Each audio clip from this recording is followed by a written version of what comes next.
지난 몇 주간 동안에 에베소 교인들을 향하는 마음을 담아 기도한 바울의 기도를 가지고 설교를 하면서 그 기도가 우리들 가운데에도 이루어지기를 빌었습니다. 속사람이 능력으로 강건해지고 그리스도의 사랑의 깊이를 알고 마음에 그리스도가 여러분 머물러 계시고 하나님의 충만하심으로 충만하고 그리스도의 사랑의 깊이와 넓이와 높이와 길이가 어떠함을 깨달아 살아가는 우리들이기를 설교했습니다. 그리스도의 사랑을 알고 또 그리스도의 사랑으로 말미암아 하나님의 충만하심으로 충만한 사람은 그래서 어떻게 살까요? 지난 한 주간 동안에 저는 하나님께서 제 마음을 지키기 어려운 상황에 두셔서 이 마음을 지키는 것이 얼마나 힘든가 하는 것을 절절히 느끼게 했습니다. 무엇보다도 주변 상황을 볼 때에 또 저 자신을 볼 때에 참 마음을 지키면서 사는 것이 너무나 어려운 시절이다 하는 생각이 들었습니다. 정치인들의 하는 말 한마디도 그렇고 또 주변 사람들이 살아가는 모습도 그렇고 말이죠. 그럼에도 불구하고 하나님께서는 마음을 지키라 하십니다. 내 마음을 무릇 다른 것 지키지 말고 다른 것 지키는 것보다 네 마음을 지켜라. 생명의 근원이 이에서 남이니라 하시면서 이 세상살이 속에서 우리의 마음을 지켜가는 것이 얼마나 우리에게 절실한지를 말씀해 주셨습니다.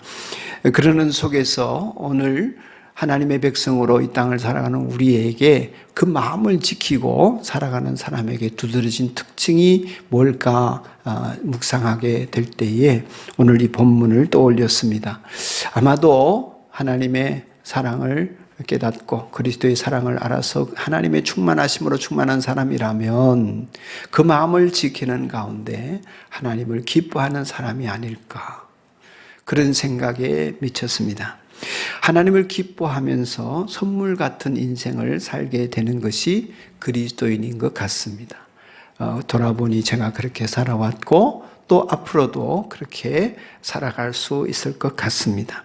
하나님을 기뻐하면서 선물 같은 인생을 살게 된다고 하는 것은 먼저는 그 기뻐함이란 하나님의 사랑을 느끼기 때문입니다.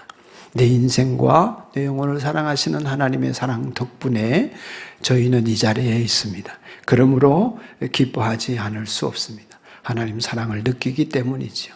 또 선물 같은 인생이라고 하는 것은 부모의 몸에서 우리가 태어났지만은 우리는 하나님의 자녀로 다시 태어났습니다. 영원한 멸망에 이를 수밖에 없는 죄인들인데 하나님의 자녀가 되어서 영원한 나라를 살게 되었습니다. 그러니 우리는 이제 멸망의 길이 아니라 죽음으로 가는 사람들이 아니라 우리는 생명으로 살아가고 영생으로 살아가는 사람이기 때문에 제 인생은 선물 같은 것입니다. 하나님의 자녀로 살기 때문에 그렇습니다. 그럼에도 불구하고 제가 지난 주간에 마음을 지키기 어려웠던 까닭은 그렇게 살기에 역부족인 저의 연약함이 보였기 때문입니다. 항상 기뻐하라고 하셨지만 기뻐할 일보다 힘들고 화나는 일이 많습니다. 위험이나 두려움이나 어려움에 자유롭고 싶습니다. 그래서 평안하고 마음이 기쁨이 넘치고 안식이 있고 또 어려움을 넉넉히 지나갈 수 있는 그런 삶으로 자유롭고 싶고 보호받고 싶지만 세상에 어디에도 안전한 곳이 없습니다. 우리를 보호하기 두려움으로부터 위험으로부터 어려움으로부터 우리를 지켜낼 피난처는 어디에도 없습니다. 그것을 느낄 때에 불안하고 그 불안을 떨치기는 참으로 힘든 것 같습니다. 더구나 그렇게 상황 속에서 나를 지켜내는 것도 어려운데 주변 사람들이 보면 정말 악한데 나보다 못났는데 나보다 더 잘못하는데 또 불구하고 그들이 더 잘 삽니다. 의로운 사람은 비참하게 죽어가는데 악을 꾀하는 사람은 편안하게 죽음을 맞이합니다. 이런 모습을 볼 때에 세상이 참 불의하다 이런 생각을 떨쳐볼 수가 없습니다. 그런 생각에 잠겨 있을 때에 오늘 시인은 우리에게 그렇게 살지 말아라 이렇게 말하고 있습니다. 악인이 형통하고 불의한 사람들이 잘 되고 선한 사람들이 고통을 받고 그렇게 의롭게 하나님을 믿으면서 사는 사람조차도 고난에서 자유롭지 못한 이 세상이 하나님 앞에 불평이 여겨지는 마음이 차고 넘치고 그래서 하나님 앞에조차도 내 마음의 불평을 털어놓게 되는 이 상황에 대하여서 그렇게 살지 말아라. 그렇게 오늘 성경은 말씀하고 있습니다. 때로 악인들이 잘 되는 모습을 보고 떵떵거리는 모습을 보고 화도 나지만 오늘 시편 1편의 말씀처럼 시샘도 생기는 것 같습니다. 내가 잘 돼야 되는데 저 악한 사람보다 내가 더 성공해야 되는데 지금 저 악인들이 누리고 있는 것이 내가 누렸으면 하는 것들인데 하는 밑바탕의 욕망 때문에 우리는 끊임없이 시샘을 하면서 살게 되는 것 같습니다. 그런데 그렇게 살지 말아라. 이렇게 오늘 성경은 말씀하고 있습니다. 그렇게 살지 말아라 한다고 그렇게 안 사라지면 좋겠습니다만은 그렇지가 않습니다. 악인들이 그렇게 되어도 또 불의한 것을 보아도 그렇게 살지 말아라 하는 기본적인 철학과 정신은 그 모든 세상살이가 하나님 앞에서 심판을 당하고 멸망할 수밖에 없는 불쌍한 존재이기 때문에 그런 것이다 하는 것입니다. 그렇다면 믿음을 가진 우리가 하나님의 충만함으로 충만한 우리가 이런 세상을 살아가면서 그럼에도 불구하고 우리가 승리의 길을 걸어갈 수 있는 비결이 무엇일까? 오늘 시인은 우리에게 이렇게 일러주고 있습니다. 그 첫째로 하나님을 기뻐하는 사람이 되기로 해야 한다 하는 것입니다. 여러분이 그러기를 축복합니다. 나를 보니까 내가 왜 기쁘지 않는가 하는 것을 살펴보니까 세상에 있는 것으로 만족하려고 했습니다. 기뻐하려고 했습니다. 그것을 얻는 것으로 나의 기쁨을 삼고자 했습니다. 그것이 무엇이든지 간에 그것이 얻어지지 않을 때에 나는 기쁨을 잃어버립니다.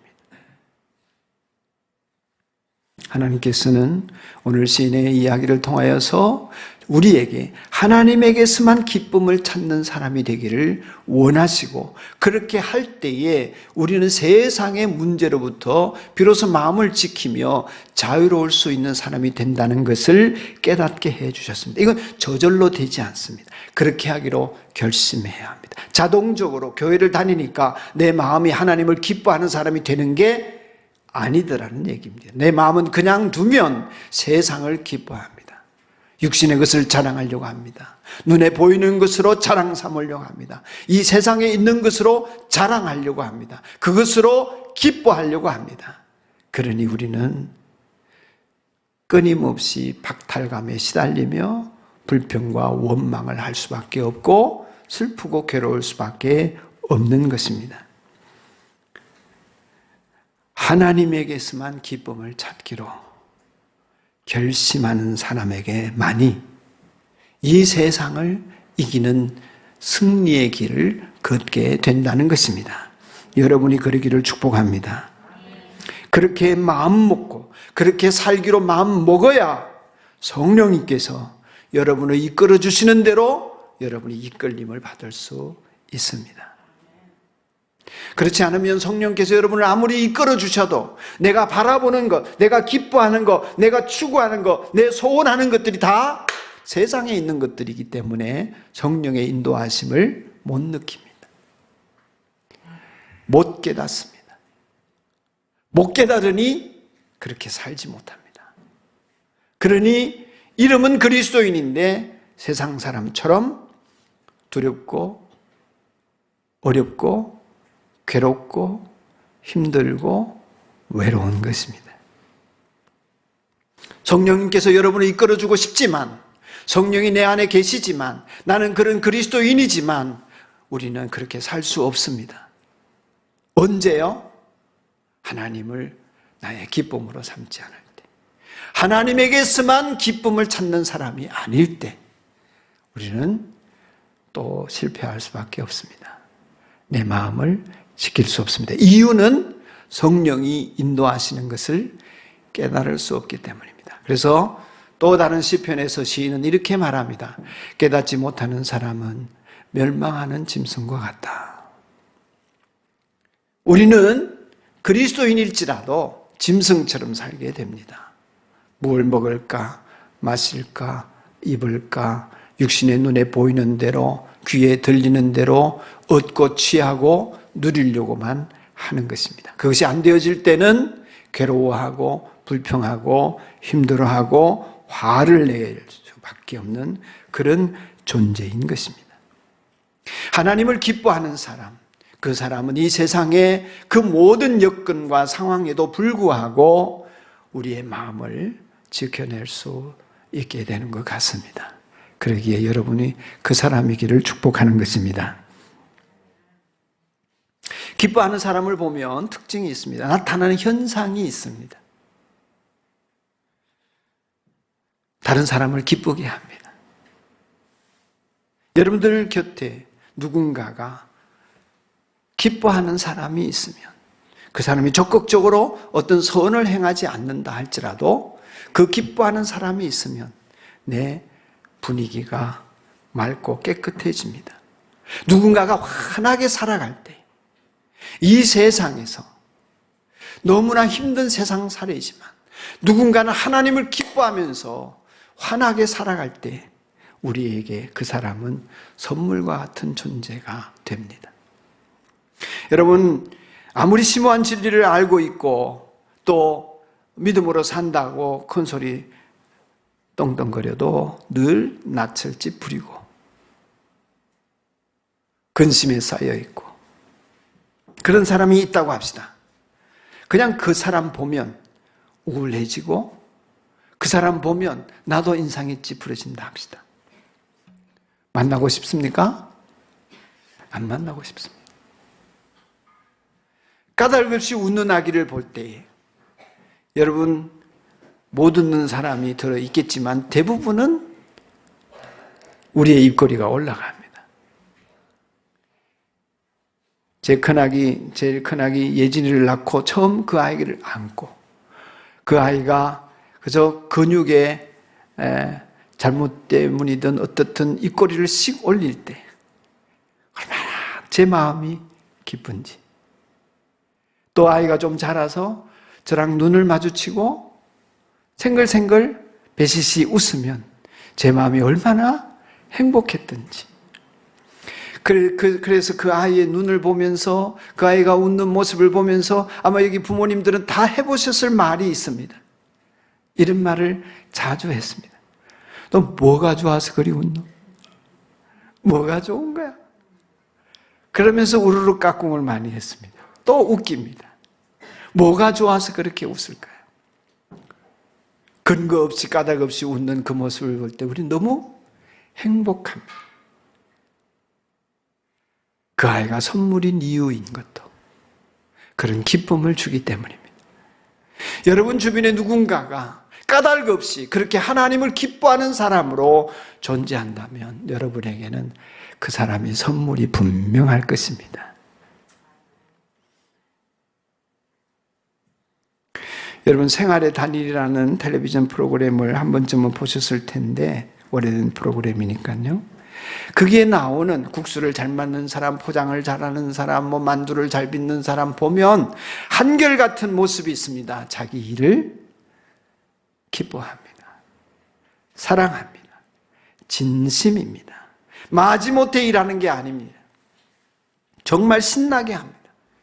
힘겹지만, 몸이 상할 때도 있지만 그냥 힘겨운 노동을 하는 것이 아니라 돈벌이를 하는 것이 아니라 자신을 온전히 집어넣어서 자기 일을 즐기는 사람들이더라고요.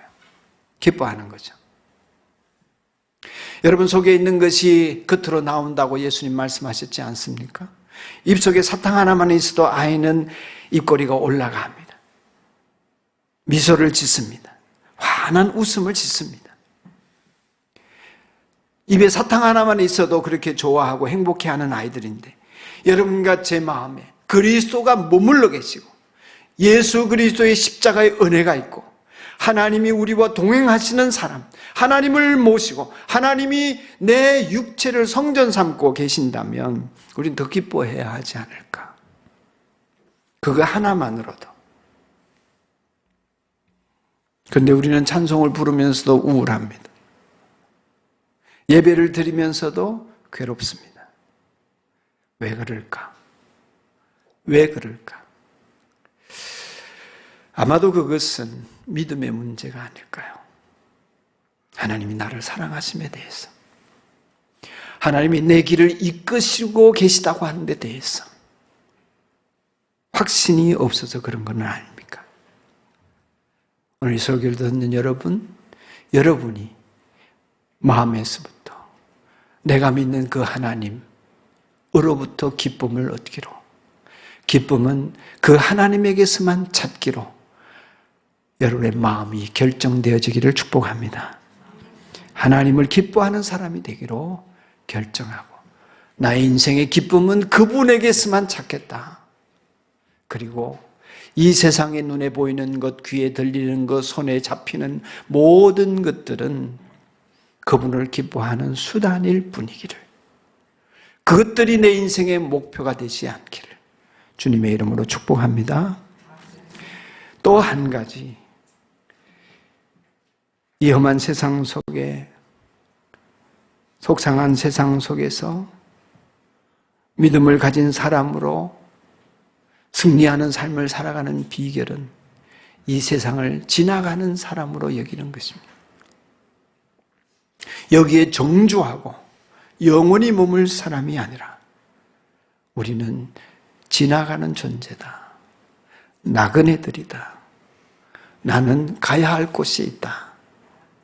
이 믿음을 정확하고도 분명하게 갖게 되는 사람, 그 사람이 하나님의 뜻 가운데서 세상을 이기는 사람이 되는 것 같습니다. 아니, 그럴 줄로 믿습니다. 하나님의 뜻대로 살던 사람들을 보면 고통스러운 경우가 많습니다. 그러니까 여러분, 예수 믿으면 모든 것이 잘 될 거라고 하는 환상에 빠지지 말아야 합니다. 예수 믿으면 다 잘 돼. 그러나 다 잘 되면 좋겠는데 안 될 수도 있습니다. 주님은 우리가 건강하게 살기를 원하십니다. 여러분과 제가 병들기를 원하지 않으십니다. 그렇지만 예수님을 잘 믿어도 건강을 잃을 수 있습니다. 죄 많은 세상에 살고 주변이 하나님을 업신여기고 있기 때문에 이 자연 만물 속에서 우리의 죄가 우리에게 질병을 가지고 오기도 하고, 내가 지은 죄 때문이 아니라 주변이 짓는 죄 때문에 내가 괴롭힘을 당할 수도 있는 세상을 우리가 살고 있습니다. 주님은 원하시지만 내 사업이 잘 안 될 수도 있습니다. 그렇다고 해가지고서 하나님이 나를 사랑하지 않는 건 아닙니다.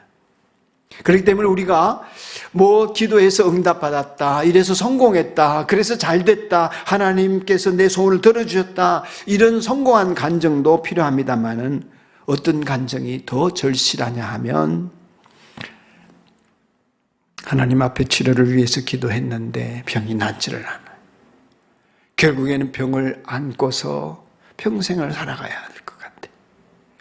그럼에도 불구하고 이 병 때문에 내가 하나님께로 가까이 나아가서 하나님의 뜻대로 살아왔더니 이상하게 내 속에 그 병과 세상살이에 대한 자유함이 생겨. 그것 때문에 무너지지 않고 더 하나님 나라를 소망하는 사람이 되었어. 내 믿음의 성숙과 세상살이에 대한 자유함을 노래하고 간증하는 그런 간증들이 내 주변에서 많이 들려졌으면 좋겠고, 우리 교회 안에 그런 간증들이 많아지기를 꼭 필요한 간증이 아닐까. 거꾸로 뒤집어 생각해보면 누군가가 기도 응답받아서 성공했다, 잘됐다, 사업이 어떻게 번성했다, 그런 얘기를 들으면 어떤 경우에 어떤 사람은 그것으로 인해서 더 낙심하고, 그것으로 인해서 열패감을 가지고 박탈감을 가지면서 살아갈 수도 있는 것입니다. 저는 잘 되었는데 나는 왜 그럴까? 그럴 수도 있다는 것입니다. 하나님 뜻대로 살았더니 어려워졌어요. 박해를 받았습니다. 힘들어졌습니다. 그런데 이상하게 내 속에는 이전에 알지 못하던 하나님에 대한 확신과 기쁨과 이 세상살이에 대한 자유함을 얻었다. 이런 감정이 우리 교회 안에 더 많이 나와야 하겠습니다. 내가 원하는, 내 욕망하는, 내 소원하는 바가 이루어진 것만이 간증이 되어질 때, 그것이 신앙이라고 생각할 때에 결국에는 그 신앙은 내 소원과 내 욕망을 위한 수단으로 전락할 가능성이 대단히 농후합니다. 내 소원을 이루기 위하여서 하나님을 수단 삼고 이용할 수 있다는 말입니다. 그러므로 진정한 믿음이라고 하는 것은 하나님이 내게 어떤 보상을 해주기 때문에 하나님을 사랑하는 것이 아니라, 하나님 나에게 어떤 보상을 안 해주셔도 괜찮습니다. 이미 하나님이 내게 베푸르신 은혜가 충만합니다.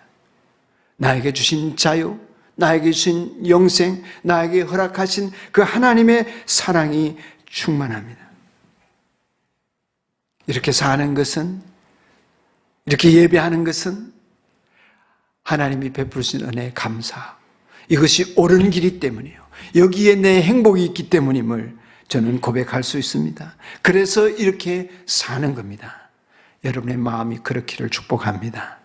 지나가는 길에 있는 사람의 모습입니다. 하나님이 주신 어떤 선물, 어떤 보상, 이 땅에서의 성공 때문이 아니라 하나님 당신이 나에게는 전부이기 때문에 그 베푼 사랑에 감사하고 감격하는 마음으로 예배도 드리고 봉사도 하고 헌신도 하는 우리이기를 바라는 것입니다. 주님, 옛날에 제가 그런 마음을 품은 적이 있습니다. 주님, 내가 뭘 안 했습니까? 제가 주일을 빼먹었습니까? 11조를 안 드렸습니까?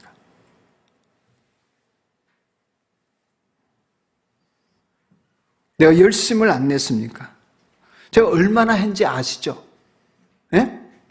주님 아십니까? 근데 왜 내 이 모양이에요? 나한테 왜 이러세요?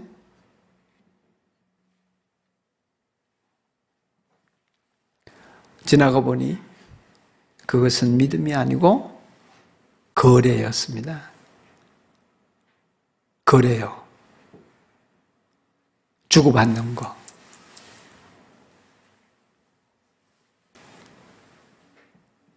흔히 오늘날도 우리는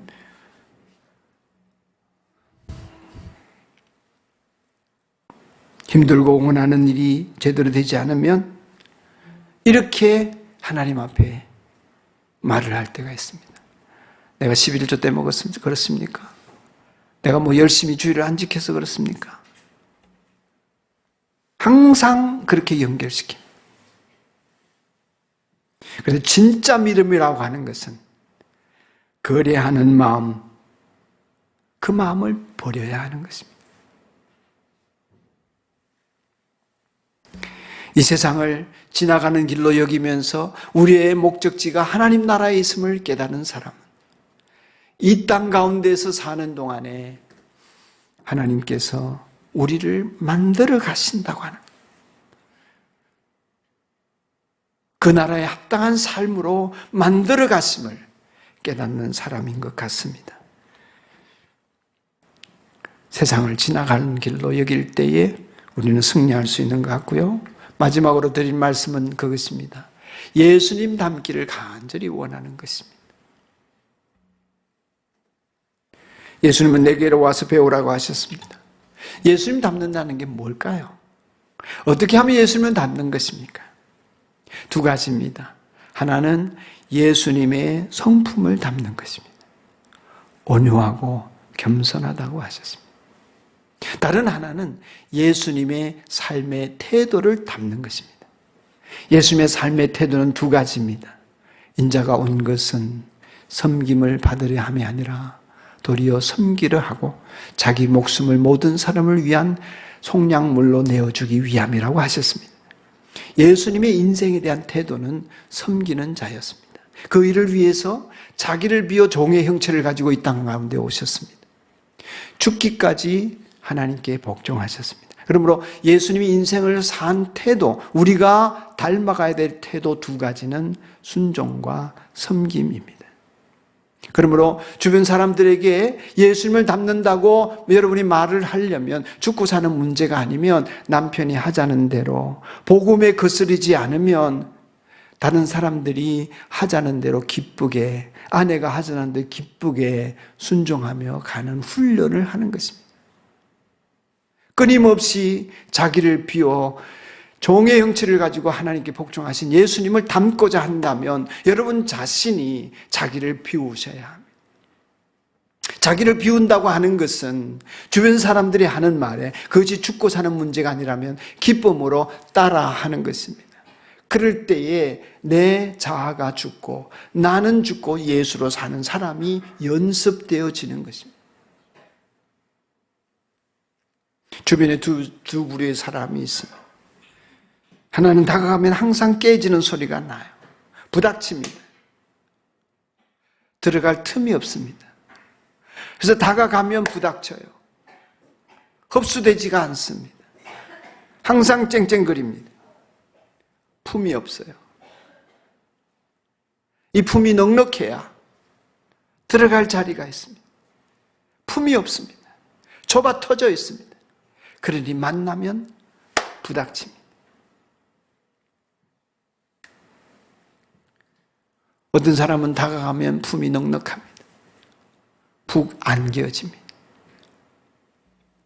여러분, 두 사람 중에 누구랑 살려면 누구랑 살겠습니까?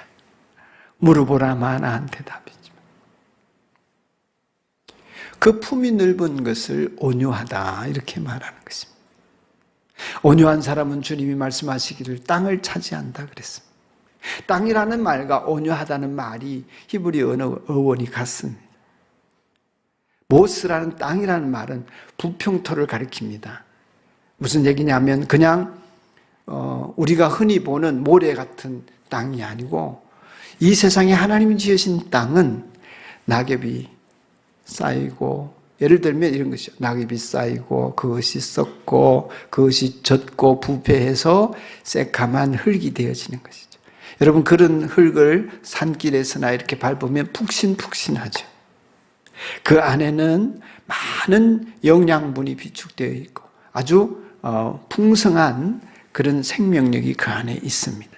그리고 그것을 흙간에다 모아놓으면 열도 펄펄 납니다. 미생물들이 살아있기 때문에. 그것이 여기서 말하는 땅이요. 그 땅은 언제나 모든 것을 수용합니다.